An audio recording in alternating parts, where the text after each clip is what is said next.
Ibaratnya sedang mencetak gol pertama, Nasdem bergabung dengan koalisi Prabowo Gibran. Gol kedua, PKB pemirsa tinggal menunggu 1 gol lagi. Pertanyaannya adalah gol ketiga hat-trick dari Prabowo ini adalah untuk PKS atau untuk PDIP pemirsa. Kita masih bertanya-tanya, tapi untuk malam ini mari kita khusus membahas mengenai di mana sih posisi PDIP untuk periode sekarang. Apakah di dalam pemerintahan atau di luar pemerintahan. Mari kita bahas dan 2 narasumber saya sudah hadir di Studio TV One. Mas Habibur Rahman, selamat malam, assalamualaikum, mewakili Partai Gerindra pasti. Waalaikumsalam, selamat malam. Dan juga Mas Khairul Umam juga bersama dengan saya di sini kembali. Ini komposisi yang luar biasa di studio saya. Saya masih menunggu Bang Ahmad Basarah lewat sambungan Zoom yang ternyata sudah bergabung. Alhamdulillah. Bang Basarah, assalamualaikum warahmatullahi wabarakatuh. Alhamdulillah. Waalaikumsalam, selamat malam Caca, Mas Khairul, Mas Habib, selamat malam. Mas Basarah. Pak Basarah. Luar biasa. Bang Basarah, kalau tadi saya menganalogikan bahwa ini kan sedang lagi ngumpulin gol ya, gol PKB gabung ke Prabowo Gibran, gol pertama Nasdem gabung Prabowo Gibran. Nah, gol ketiga ini PDIP kah? Nah, saya mau tanya nih, ancar-ancar pendekatan ke PDIP ini seberapa intens sih Bang Basarah? Yang pertama Caca, saya menghormati sikap dan keputusan politik rekan-rekan pimpinan partai politik yang lain. Karena setiap partai politik punya cara perjuangannya masing-masing, juga punya kebutuhan organisasinya masing-masing. Sehingga kalau ada sinyalemen yang Caca katakan, teman-teman dari PKB, teman-teman dari Nasdem akan bergabung dalam pemerintahan Pak Prabowo, tentu kita akan hormati keputusan itu dan kita tidak akan ikut campur pada keputusan rumah tangga partai politik yang lain. Bagi PDI Perjuangan sendiri, di dalam mengambil keputusan politik terkait hal-hal strategis, apakah berada atau tidak berada di dalam pemerintahan Pak Prabowo ketika beliau dilantik kelak, tentu kami juga punya sudut pandang, punya filosofi, dan punya cara perjuangan masing-masing. Tapi satu yang pasti, Ibu Mega di dalam mengambil keputusan politik strategisnya sebagai pemegang mandataris Kongres yang memiliki hak prerogatif selalu meletakkan national interest atau kepentingan bangsa dan negara di atas kepentingan pribadi, kelompok ataupun golongannya. Dan beliau selalu senantiasa berpegang teguh pada Pancasila sebagai ideologi, sebagai falsafah yang menjadi pegangan kita dan juga menjadi penuntun kemana arah politik PDI Perjuangan. Maka di dalam konteks bernegara, kita tidak melihat pandangan-pandangan yang selama ini bermunculan di publik seakan-akan ada suatu bentuk kekuatan oposisi dan juga koalisi. Karena pada perspektif itu sekali lagi PDI Perjuangan tidak memiliki pandangan bahwa negara Pancasila itu esensinya adalah gotong royong. Sehingga berada di dalam atau di luar pemerintahan, esensinya sama-sama bergotong royong. Apalagi kalau dilihat fungsi partai politik yang memiliki alat kelengkapan perjuangan di fraksi di DPR masing-masing, Undang-Undang Dasar kita dan Undang-Undang MD3 memberikan kewenangan dan memberikan hak setiap partai politik untuk melaksanakan tugas pengawasan bagi jalannya kekuasaan pemerintah negara. Jadi berada di dalam maupun di luar pemerintahan itu sama-sama bergotong royong dengan pemerintahan Pak Prabowo. Tapi sekali lagi Caca, keputusan politik berada atau di luar pemerintahan menjadi hak prerogatif Ketua Umum PDI Perjuangan. Dan seluruh kader PDI Perjuangan akan tegak lurus ketika Bu Mega memutuskan sikap politiknya tersebut. Baik, Mas Umam, berada di luar dan di dalam pemerintahan ini berulang kali digelontorkan atau dikatakan oleh elit PDIP. Ini semacam kode nggak sih sebenarnya ke Pak Prabowo atau juga Gerindra? Gencar dong dekati kita supaya jadi firm, ini nggak jadi 2 pilihan lagi, jadi 1 jawaban, bagaimana? Iya, kalau misal mencoba ya mencerna apa yang disampaikan oleh Pak Basarah tadi, sebenarnya itu adalah sebuah positioning yang cukup aman dalam arti bahwa peluang bagi PDIP untuk bergabung dengan pemerintahan Prabowo Gibran di bawah kepemimpinan Pak Prabowo tentu masih sangat terbuka. Dan hal sama juga sebenarnya hanya membutuhkan kerendahan hati. Sama dengan ketika PDIP dulu menerima Pak Prabowo. Dibuka dengan kerendahan hati, dengan kelapangan dada, dan akhirnya memberikan sebuah kontribusi yang signifikan kepada tata kelola pemerintahan, politik, dan sebagainya. Nah, tetapi juga di saat yang sama, kita juga mencermati ada sebuah proses komunikasi yang agak mengeras. Nah, kalau misal itu dilihat dari statement yang disampaikan oleh Sekjen PDIP misalnya Mas Hasto, baru beberapa jam yang lalu di Majalengka menyatakan bahwa sejumlah kader di tingkat ranting, cabang, justru menyatakan bahwa sebaiknya pertemuan antara Bu Mega dengan Pak Jokowi ditiadakan. Artinya bahwa ada semacam faksionalisme kalau misal di dalam internal PDIP yang mencoba untuk tetap membuka ruang komunikasi, tetapi di saat yang sama ada upaya untuk kemudian ngeblok dalam proses komunikasi yang berjalan. Nah, situasi ini yang tampaknya mengindikasikan masih ada dilema yang cukup serius, tetapi seharusnya memang tidak ada masalah antara Bu Mega dengan Pak Prabowo. Yang perlu ditekankan adalah bagaimana kemudian dalam konteks ini misalnya Pak Jokowi misalnya kalau misal memungkinkan melakukan pertemuan secara saya nggak tahu apakah tertutup atau komunikasi secara intens dilakukan terlebih dulu, dan kalau misal itu ternyata susah dilakukan, yang pasti Mbak, kalau misal kemudian situasinya masih seperti ini, tampaknya ada dua kemungkinan. Pertama, kalau misal kemudian ternyata ego yang terluka itu masih belum sembuh, dan Pak Jokowi dalam konteks keluarga besar PDIP per hari ini masih dianggap ya sebagai pihak yang bertanggung jawab terhadap tragedi Banteng Ketaton kemarin, maka kemudian proses komunikasi itu harus dilakukan.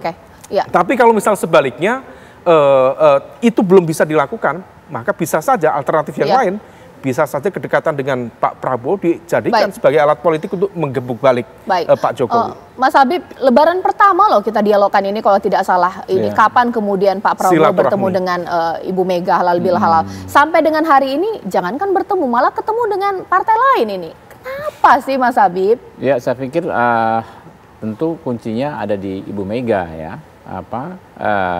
Tadi kalau misalnya Mas Hasto bilang soal anak ranting, memang kami paham partai PDI adalah partai di mana anggotanya berdaulat. Ya, tetapi yang kami tahu bahwa ketika Ibu Mega kelak akan membuat keputusan, insya Allah seluruh gerbongnya itu akan bulat. Jadi beda dengan partai politik lain.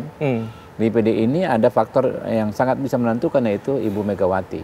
Nah, karena itu kalau saya pribadi nggak khawatir ya, mau cepat mau lambat, pertemuan Ibu Mega dengan Pak Prabowo itu saya optimis bisa terwujud. Dan artinya apa kalau bisa bertemu Pak Prabowo dengan Ibu Mega? Tentu hal ihwal kerjasama politik dan lain sebagainya akan sangat mudah untuk dibicarakan. Opsinya memang ada dua secara normatif, kata senior saya, apakah di luar pemerintahan baik, ya kan? Di dalam pemerintahan menurut saya ya baik juga, jauh lebih baik bahkan, ya kan ya. Tapi kan kita tidak bisa mengintervensi PDI harus di mana. Cuma komitmen besarnya bahwa akan tetap bagian dari kerjasama menyelenggarakan negara dengan baik ini ya, walaupun di luar sesuai dengan misalnya tadi konstitusi MD3 ya. Itu kan membuat kita tenang. Ya. Membuat kita nyaman juga. Jadi nggak akan ada skenario jelek apapun ini. Ya, cuma memang saya nggak tahu day by day perkembangan di internal PDI Perjuangan seperti apa. Kita tunggu saja. Ya. Yang jelas kami sih terbuka. Ya. Kalau saya menangkap pernyataan-pernyataan Pak Prabowo baik eksternal maupun internal ya, ketika bicara di depan kami selaku Dewan Pembina ya, Pak Prabowo itu sangat terbuka dengan Ibu Mega. Apalagi kalau dengan politisi lain, ada banyak naik turun. Kalau dengan Ibu Mega ini kedekatannya stabil saja. Ya, beliau berdua ini punya hubungan yang khusus menurut saya ya, sehingga justru akan lebih mudah berkomunikasi dengan PDI Perjuangan. Walaupun waktunya kita juga kan nggak bisa paksa-paksa. Ya harus minggu ini, harus zaman Lebaran, harus apa enggak. Waktu kita sebetulnya secara de facto masih sekitar 5 bulan lagi. Ya, masih banyak waktu. Masih banyak waktu. Ibaratnya koalisi ini kan semacam menikah ya pemirsa ya. Kalau menikah ini dua orang ini harus dekat secara hati. Nanti dijawablah oleh Bang Basara, apakah benar kata Mas Habib, Bu Mega sama Pak Prabowo ini udah nggak ada problem lagi masalah hati? Atau jangan-jangan ini tersandung masalah restu atau juga sandungan lainnya Pak Jokowi kah? Sesaat lagi. Pertama kali mungkin di segmen ini saya akan bertanya kepada Bang Basarah kembali. Bang Basarah, kalau tadi Mas Habib kan di sini mengatakan nggak ada masalah dengan hubungan pribadi atau personal antara Bu Mega dengan Pak Prabowo begitu. Tapi kalau misalnya sekarang pertemuan atau halal bil halal belum terjadi, apakah jangan-jangan ini opini publik ya atau analisis publik, Ini kayaknya problemnya karena Pak Jokowi nih. Bagaimana Mas Basarah? Pertama, saya amini dulu apa yang dikatakan Mas Habib, bahwa memang benar tidak ada persoalan pribadi atau hambatan psikologis antara Ibu Megawati Soekarno Putri dengan Pak Prabowo. Sehingga keduanya tidak ada hambatan untuk bekerja sama. Dan saya juga punya pemikiran, dapat saya pastikan bahwa Ibu Mega akan mendukung dan bekerja sama untuk kepada pemerintahan Pak Prabowo kelak. Tetapi bentuk kerjasama politiknya jangan hanya dibaca secara linier, bahwa bekerja sama secara politik itu harus di dalam pemerintahan. Tapi berada di luar pemerintahan pun sama-sama bekerja sama.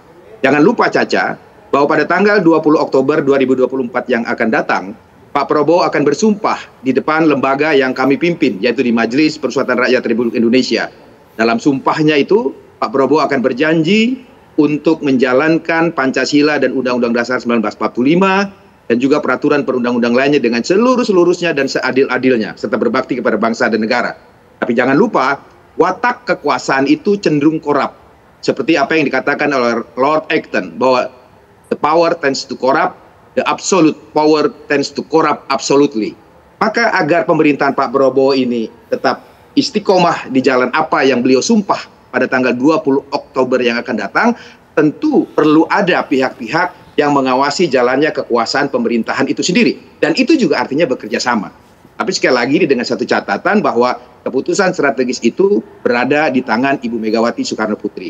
Kemudian yang kedua, secara protokoler kenegaraan, kalaulah harus diasumsikan hubungan kenegaraan antara PDI Perjuangan sebagai sebuah partai politik yang punya perwakilan di parlemen, dan juga Pak Prabowo sebagai Presiden Republik Indonesia, jangan lupa di Undang-Undang Dasar kita yang disebut sebagai kepala negara, kepala pemerintahan, panglima tertinggi TNI, chief of diplomat dan lain sebagainya, itu terletak pada jabatan Presiden Republik Indonesia, yakni adalah Pak Prabowo Subianto. Sehingga menurut saya tidak ada kaitannya jika dihubung-hubungkan dengan faktor-faktor lain, seperti misalnya faktor Pak Jokowi atau faktor Pak Gibran sendiri. Karena posisi Pak Gibran nanti adalah posisi wakil presiden.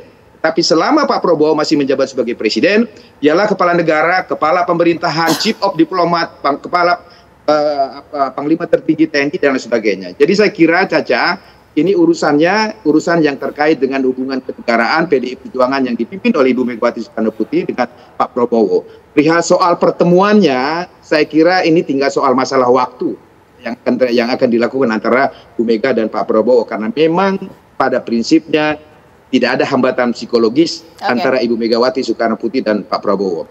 Di sisi lain, Mas Khoirul, di PDI Perjuangan itu berlaku apa yang disebut demokrasi terpimpin, yaitu dipimpin oleh ideologi dan dipimpin oleh pemimpin ideologi Ibu Megawati Soekarno Putri. Jadi perbedaan pendapat itu lumrah di PDI Perjuangan. Tapi begitu Ibu Mega memutuskan, pasti semuanya akan tegak lurus pada keputusan yang diambil oleh Ibu Megawati.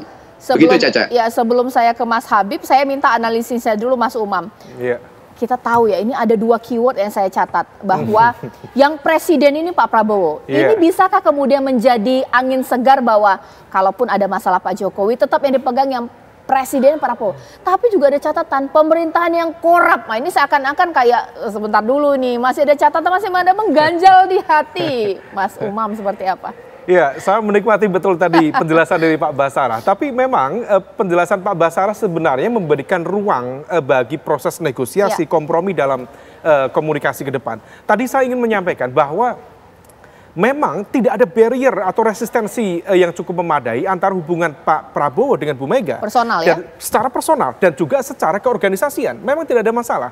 Nah, yang menjadi concern adalah memang keberadaan dari dalam konteks ini adalah representasi Pak Jokowi dalam Mas Gibran.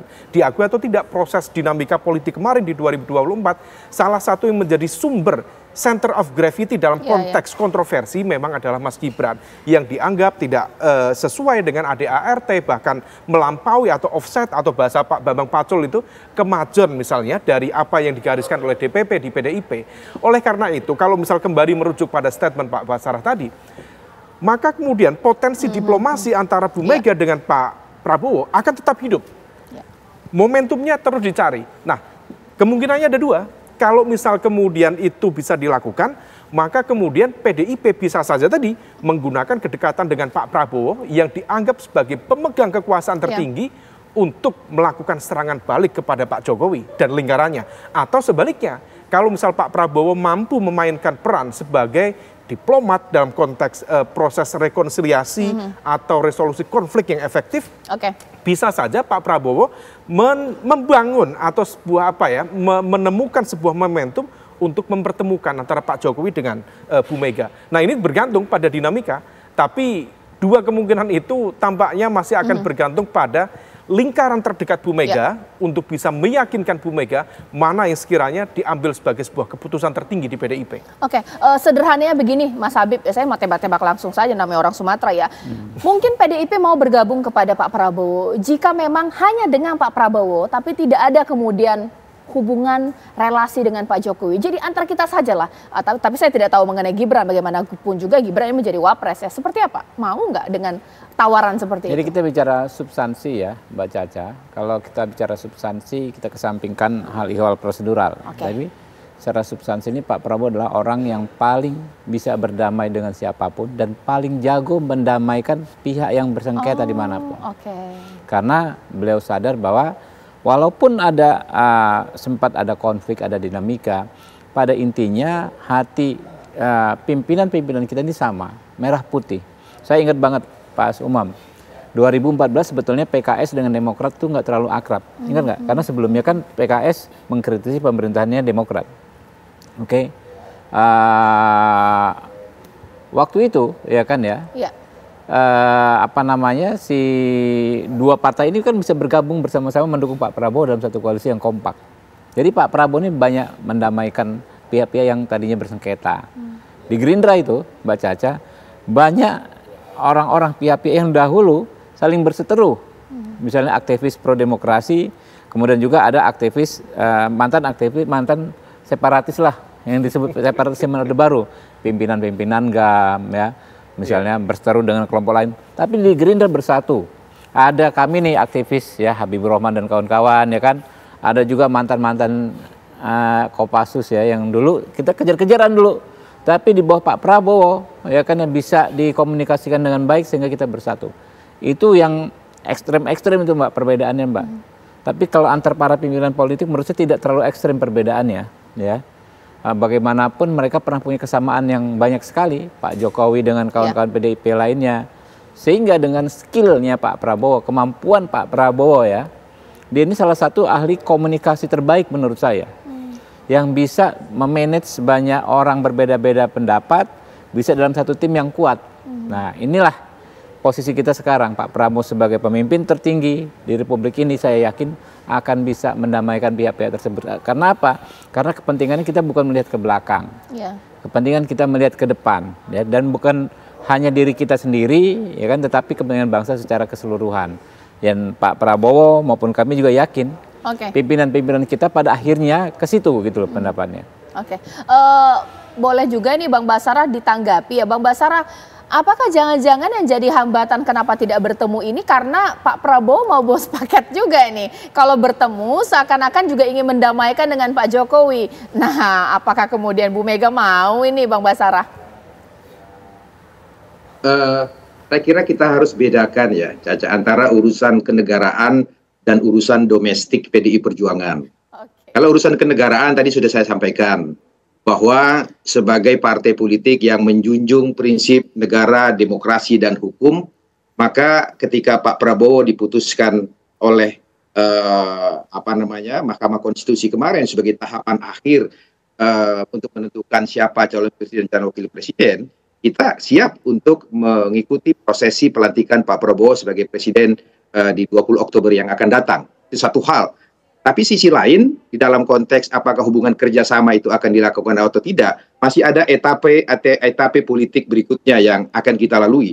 Tetapi hubungan dengan Pak Jokowi, itu kan sejatinya hubungan urusan domestik antara PDI Perjuangan, Pak Jokowi sebagai kader PDI Perjuangan, dan partai yang membesarkannya sendiri. Jadi kami tidak ingin campur adukan antara urusan domestik PDI Perjuangan dan urusan kenegaraan. Karena ke depan sekali lagi, secara protokoler kenegaraan, yang akan menjadi kepala pemerintahan, kepala negara, panglima tertinggi TNI, chief of diplomat, dan lain-lain atribut seorang presiden, itu namanya adalah Bapak Prabowo Subianto. Itu saja pegangan kami, Caca. Jadi tidak ada kaitannya dengan faktor-faktor menyangkut Pak Jokowi, Pak Gibran, dan lain sebagainya. Karena itu urusan domestik kami begitu. Oke, Mas Umam. Kok saya mikirnya jadi makin berat ini? Jadi begini, bukan itu semakin urusan berat, domestik. ini semakin terang ini. Oh, kenapa terang bagaimana? Berarti sulit kah? Ya, artinya bahwa tadi yang ditanyakan Mbak Caca sebenarnya terkonfirmasi dengan jawaban dari Pak Basarah. Apa itu? Boleh simpulkan. Bahwa dalam konteks pola relasi ke depan dengan atas nama konteks kinerja kebijakan publik, pemerintahan, akan hidup itu kartu politik antara Pak Prabowo dengan Bu Mega dan akan terus di-maintain dengan baik. Tetapi kemudian kalau misal per hari ini belum ada pintu yang terbuka, besar kemungkinan memang faktornya adalah Pak Jokowi yang dianggap itu adalah bagian dari aurat dalam konteks hubungan politik antara PDIP dengan di internalnya. Nah, ini yang kemudian tampaknya barangkali masing-masing masih mencoba untuk mencari momentum yang tepat, tetapi kira-kira posisinya seperti itu. Oke, Mas Habib, kan sudah tahu jelaskan tadi, kalau kita ngomong ya konteks kenegaraan saja, untuk mendamaikan ini itu urusan domestik. Ya, itu Pak Prabowo jangan kemudian lompat pagar dalam hal itu. Ya, justru kita mendapatkan pencerahan dari Pak Ahmad Basarah ya. Tapi intinya bahwa memang kedua masalah baik domestik atau persoalan kenegaraan tidak ada masalah yang tidak bisa diselesaikan dengan baik, ya kan? Demi kemaslahatan bersama. Ya. Teman-teman kami yakin juga PDI Perjuangan tentu terus membahas ya hal persoalan ini, dampaknya bagi organisasi dan lain sebagainya. Ya menurut saya nggak ada satu hal yang membuat mustahil. Ya, yang membuat mustahil selesainya persoalan psikologis atau komunikasi atau persoalan apapun antara Pak Jokowi dengan teman-teman PDI Perjuangan. Menurut saya nggak ada yang mustahil. Sama-sama manusia juga, gitu kan ya. Pasti ada satu titik di mana mereka mau refleksi, ya sudah. Setelah refleksi ke depan bagaimana, gitu kan ya. Toh kita pengen sama-sama produktif lah. Baik dalam konteks besar sebagai negara ya kan maupun sebagai organisasi, kurang lebih begitu. Nggak ada yang namanya saya percaya ya kalau saya ya nggak ada yang namanya pertikaian itu produktif ya secara normatif ya. Tapi nanti ya saya nggak mau intervensi teman-teman PDI Perjuangan ya, mereka lebih pandai, lebih tahu ya, lebih berpengalaman menyelesaikan hal-hal seperti ini.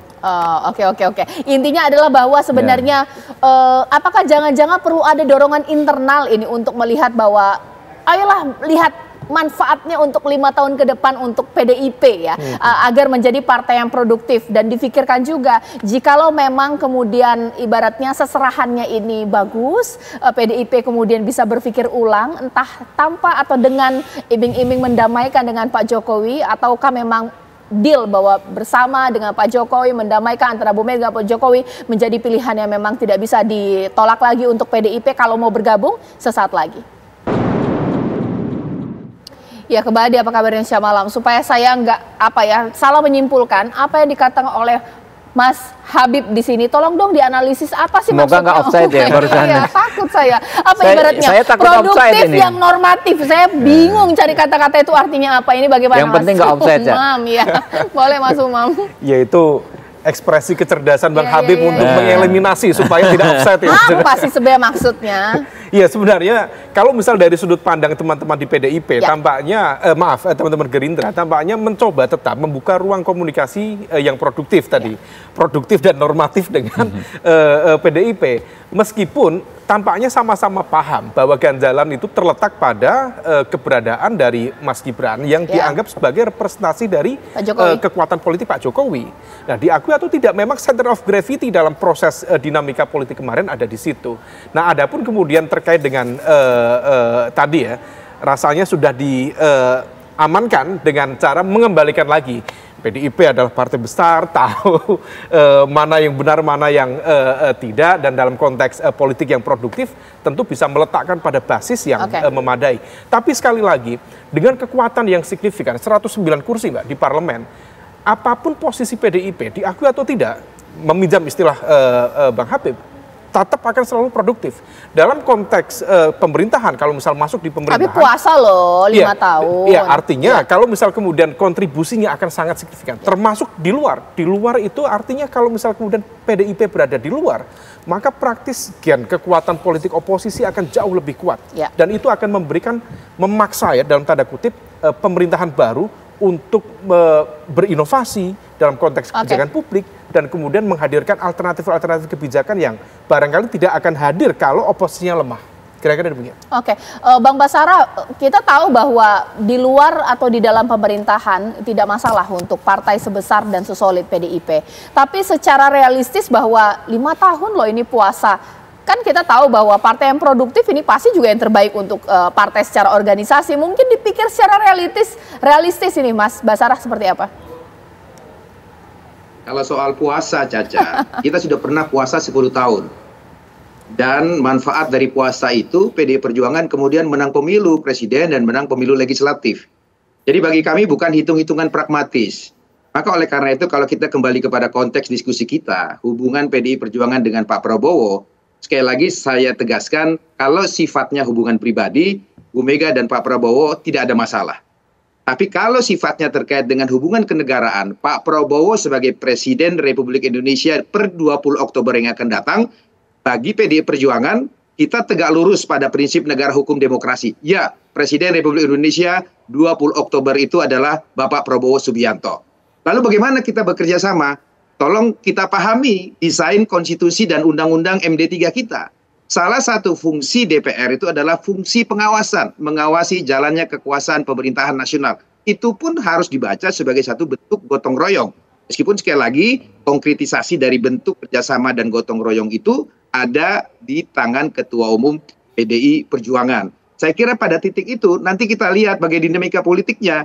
Karena sampai hari ini, Mas Habib, kita kan cuma baru mendengar Pak Prabowo mau ketemu dengan Ibu Megawati Soekarno Putri. Tapi kita belum mendengar proposal politiknya itu seperti apa. Kalau proposal politiknya sekedar mengajukan masuk kabinet, menteri dan sebagainya, sepanjang yang saya ketahui hal-hal demikian mungkin tidak tertarik bagi Ibu Mega. Tapi kalau membahas hal-hal strategis nasional, kepentingan bangsa yang lebih besar, nasional interest kita, misalkan hal-hal yang berpotensi di dalam negeri, krisis pangan, bagaimana strategi kebangsaan kita menghadapi situasi itu. Secara geopolitik, perang Irak, perang Iran, Israel, Ukraina, Rusia yang belum selesai, konflik di Laut Cina Selatan, lalu global warming dan lain sebagainya. Bagaimana bangsa kita akan menghadapi ke depan? Saya kira pada titik ini mungkin Pak Prabowo perlu memberikan sinyal kepada Ibu Mega. Kira-kira proposal politik strategis apa yang ingin dibicarakan ketimbang urusan-urusan yang bersifat pragmatis, jabatan menteri 1, 2 dan sebagainya. Kalau itu menurut sependek yang saya pahami tentang ibu saya, tentang Ibu Megawati Soekarno Putri, rasanya kalau proposalnya bersifat pragmatis itu bukan satu hal yang menarik bagi Ibu Megawati Soekarno Putri. Jadi Mas Habib, sebagai salah seorang think tank-nya Gerindra, cobalah tolong pikirkan, kira-kira apa proposal strategis yang membuat Ibu Mega tertarik untuk mau bertemu dengan Pak Prabowo. Begitu Caca. Mas Habib, langsung ditodong ini, pakai apa yang mau ditawarkan sih gitu? Justru itu yang saya sampaikan sejak awal ya, dan selama ini menjadi narasinya Pak Prabowo bahwa sebagai bangsa besar kita punya tantangan yang amat besar ya, karena itu elit harus kompak, elit harus guyup ya. Apalagi kan kita tahu PDI Perjuangan partai terbesar ya, perannya sangat-sangat signifikan ya, sehingga dalam konteks menghadapi tantangan besar, kita tahulah sekarang perang di mana-mana ya, ancaman perang juga ya sudah tinggi sekali. Padahal kita punya target yang sangat amat bagus, 2045 Indonesia emas ya, bonus demografi dan lain sebagainya. Jadi bagaimana sebagai bangsa kita bisa bermain di tengah-tengah konflik yang ada, ya, masalah-masalah yang ada untuk keuntungan bagi rakyat semua. Disitulah sangat diperlukan kekompakan dengan elemen-elemen utama ini. Ya, kalau saya katakan tadi PDI Perjuangan itu kan partai terbesar, ya kan ya. Ya di luar pemerintahan baik, dalam pemerintahan juga baik. Persis saya mau ngomong tapi sudah disampaikan betul sama senior saya Pak Ahmad Basarah ya. Bisa di posisi apapun PDI Perjuangan ini bagus, di luar bagus, di dalam juga menurut saya lebih bagus juga.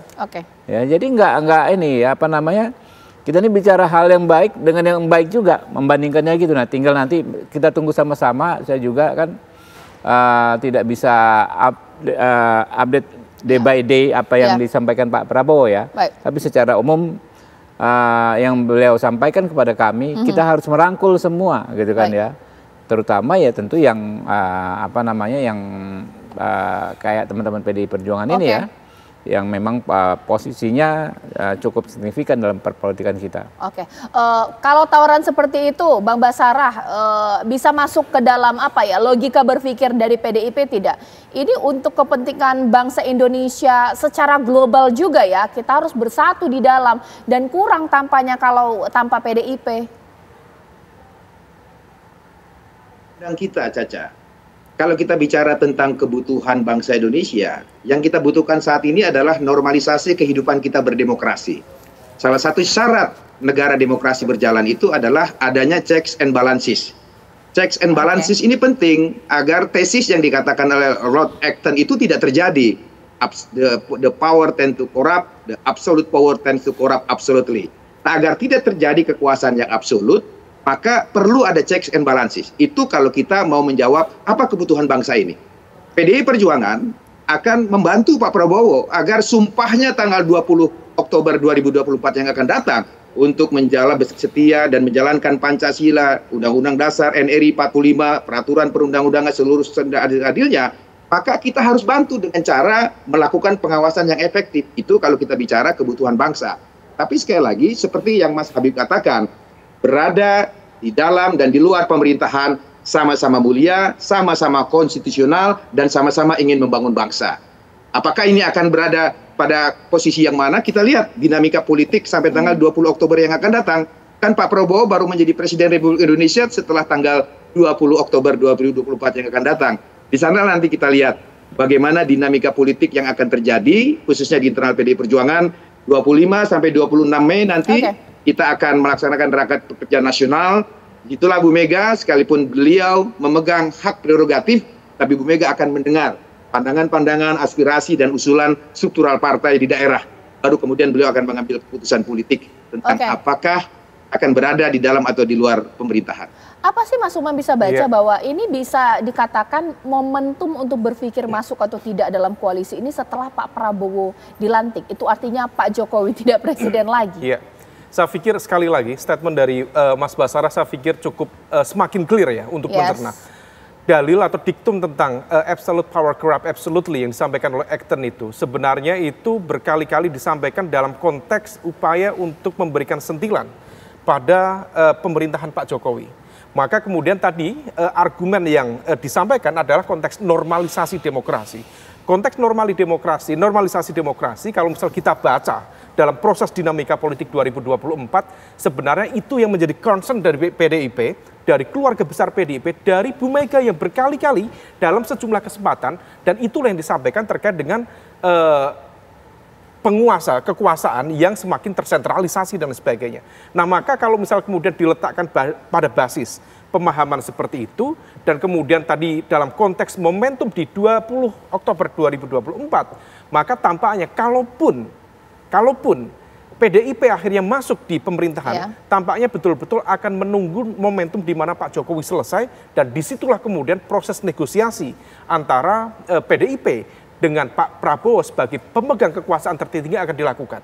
Sebelum itu dilakukan, sepertinya PDIP tidak mau berada di bawah bayang-bayang bahwa seolah PDIP masuk berada di bawah pengaruh dari Pak Jokowi itu sendiri. Mas Habib, itu kayak memang kemudian menandakan bahwa Pak Prabowo ini juga mau gerasa gerusu juga dekati PDIP karena ada yang harus dihargai. Apalagi kata Bang Basarah bahwa nantilah setelah dilantik ini seperti apa? Ya, semua pihak tentu harus dihargai ya. Tidak ada yang ditinggalkan dan tidak ada yang diasingkan. Jadi kita lihat saja dengan gaya berpolitik Pak Prabowo selama ini. Kalau saya sih dalam konteks internal Partai Gerindra paham sekali. Pak Prabowo itu sangat piawai ya dalam menyelesaikan konflik di antara para pihak yang bersengketa ya. Apalagi sekarang sebetulnya memang high profile politik. Tapi menurut saya substansinya bukan tidak bisa diurai gitu loh. Masalah Pak Jokowi dengan teman-teman PDI saat ini. Oke. Mungkin sekarang kita juga akan melihat sebenarnya ya, kalau dari Bang Mas Umam sendiri ya, sebenarnya seberapa baik sih untuk demokrasi kita bahwa PDIP untuk periode kali ini berada di luar pemerintahan? Karena kita tahu bahwa ketika berada di luar pemerintahan, PDIP ini begitu ramai juga ya dalam melakukan pengkritik. Jangan-jangan memang Pak Prabowo tidak siap dengan itu, atau memang seperti apa melihatnya? Kalau dari sisi kalkulasi kekuatan politik, sebenarnya sebuah pemerintahan baru itu sudah cukup untuk menghadirkan stabilitas pemerintahan itu hanya dengan 60%. Kalau misal kemudian mau ditambah, let's say 70%. Nah, dengan komposisi koalisi 02 sekarang itu praktis 45%. Kalau misal Nasdem dan kemudian PKB sudah kemarin melakukan early check-in ke komposisi koalisi 02, maka praktis akumulasinya adalah 70%. Itu belum ditambah kalau misal PHPU oleh P3 di Mahkamah Konstitusi dikabulkan, maka praktis 74%. Itu sudah sebuah bekal yang lebih dari cukup secara politik untuk menghadirkan sistem presidensial yang stabil di dalam lingkungan multiparty system. Nah, kalau misal kemudian PDIP juga ikut masuk, sebenarnya produktif dalam konteks efektivitas kinerja pemerintahan, tapi di sisi yang lain itu akan mengorbankan pada basis kekuatan oposisi yang menghadirkan check and balances, menghadirkan alternatif kebijakan, kritik untuk kemudian mendorong inovasi kebijakan. Nah, itu yang kemudian dalam tanda kutip akan ada side effect-nya. Nah, maka kalau misal kemudian tadi kembali pada argumen, dimanapun dengan posisi ya yang sudah terkristalisasi seperti ini, PDIP akan memberikan kontribusi yang produktif bagi demokrasi. Di dalam tentu akan semakin stabil, meskipun stabilitas itu nanti akan memberikan impact yang serius kepada mekanisme check and balances. Kalau misal di luar, maka hal itu akan jauh lebih produktif dalam konteks mendorong pemerintahan Prabowo Gibran akan jauh lebih inovatif, lebih efektif dalam mengambil kebijakan yang lebih mengedepankan public delivery service. Dikit. Jadi boleh. Nggak semata-mata kuantitatif kayak kalkulator tadi 74% selesai dan lain sebagainya. Menurut saya kita pendekatan yang lebih substansi ya. Kalau lebih banyak pihak yang bisa berkumpul tentu lebih baik. Saya sepakat dengan yang disampaikan Mas Basarah ya. Kita kalau acuan kita konstitusi, demokrasi kita di mana acuannya? Apakah di Amerika, apakah negara lain, apakah konstitusi kita? Kalau konstitusi kita maka pemetaannya jelas. Yang check and balances itu dari institusi yang namanya DPR. Apapun partainya, apakah bergabung dalam koalisi dan lain sebagainya, tetap bisa mengkritisi dan memberikan masukan kepada pemerintah.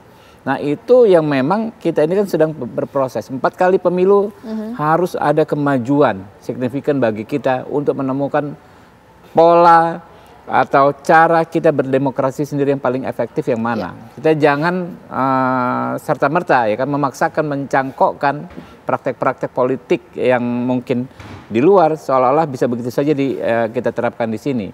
Kalau misalnya ya kan ya mau 90%, mau 100%, apakah itu akan menjadi masalah? Belum tentu, saya bilang. Belum tentu. Sepanjang teman-teman yang di DPR masih tetap menjalankan fungsi tupoksinya sebagai pengawas dengan baik. Seperti yang dipraktekkan dan dicontohkan teman-teman PDIP sendiri. Kemarin, zaman Pak Jokowi 10 tahun, partai pengusung pemerintah tapi kader-kadernya bisa kritis, bisa memberikan kritikan kepada mitra-mitranya di masing-masing komisi. Kurang lebih begitu. Boleh ditanggapi dong Bang Basarah kalau mau menjadi penyeimbang watchdog untuk menjalankan fungsi check and balances ya nggak harus berada di luar pemerintahan juga. Anggota-anggota di DPR itu juga memang tugasnya seperti itu. Ya, saya setuju dengan pendapat Mas Habib. Idealnya sekalipun berada dalam pemerintahan, secara konstitusional tidak akan menghapus hak partai politik untuk menjalani pengawasan jalannya kekuasaan pemerintah negara. Saya kira itu jelas ya di dalam konstitusi kita dan peraturan perundang-undangan. Tetapi sekali lagi di dalam konteks mensikapi pemerintahan baru ini, Caca, kan kita masih mau melihat bagaimana kepemimpinan Pak Prabowo kelak sebagai pemimpin bangsa Indonesia. Kata orang bijak, kalau mau melihat tentang integritas, kredibilitas, dan juga loyalitas seseorang itu kepada bangsa dan negara, maka beri dia kekuasaan. Ketika dia berkuasa, dia akan kelihatan aslinya. Nah, pada konteks itu, nanti kita akan mengikuti bagaimana kepemimpinan Pak Prabowo kelak. Apakah sumpah yang akan disampaikan pada tanggal 20 Oktober yang akan datang, betul-betul akan mewarnai seluruh pikiran, jiwa, dan semangat serta kebijakan-kebijakan Pak Prabowo. Dalam konteks itulah, di dalam negara demokrasi seperti bangsa Indonesia perlu dibuat adanya kekuatan yang menjadi checks and balances. Ya dalam hal ini ada kekuatan di parlemen. Pada konteks itu kalau bicara produktif dan tidak produktif, maka PDI Perjuangan sudah berada di dalam dua alam demokrasi itu. Alam di luar pemerintahan selama 10 tahun di pemerintahan Pak SBY dan juga di dalam pemerintahan bersama dengan Pak Jokowi. Dua-duanya saling memberikan manfaat. Saya kira begitu, Caca. Oke, baik. Boleh juga ditanggapi dong, Mbak Basarah, sebenarnya apakah memang tidak bertemu, belum bisa memutuskan koalisi atau oposisi? Karena memang PDIP sedang melayangkan gugatan ke PT UN seperti itu ya? Tadi kan saya sudah kasih clue, Caca. Kami dan juga saya kira Ibu Mega belum mendengar kira-kira proposal strategis apa yang akan dibawa dan dibahas oleh Pak Prabowo ketika ketemu dengan Ibu Megawati Soekarno Putri nanti. Saya kira pada konteks itu harus ada pesan, ada message yang disampaikan. Bu, kira-kira masalah-masalah strategis bangsa, masalah geopolitik, krisis pangan, perang, global warming, ini harus dihadapi oleh kita semua sebagai satu bangsa dengan prinsip negara gotong royong. Nah, proposal-proposal semacam ini yang saya kira, dugaan saya, Ibu Mega juga perlu mendengar dari Pak Prabowo sendiri. Begitu. Nah, kalau sudah ada proposal yang jelas, kemungkinan kok ya kalau saya harus bicara feeling politik saya, kalau sudah proposal yang bersifat ideologis, strategis nasional, insya Allah saya kira Bu Mega akan merespon itu karena yang ada dalam pikiran, hati dan semangat Bu Mega adalah menjaga Indonesia Raya ini. Oke. Saya kira itu clue-nya, Caca. Iya, Mas Habib, seperti apa? Insya Allah ya, komunikasi akan terus berjalan dengan baik ya, dan saya semakin yakin bahwa semakin dekat pertemuan Pak Prabowo dan Ibu Mega. Oke, kita harap ya nanti ya, apakah jalan yang akan dipilih oleh PDIP berada atau di luar pemerintahan, itu tergantung dari pertemuan yang akan terjadi antara Pak Prabowo dengan Ibu Mega yang kita jangan gerak segusu, kita tunggu saja sinyal-sinyalnya pemirsa. Terima kasih Bang Basarah, Mas Habib, Mas Umam.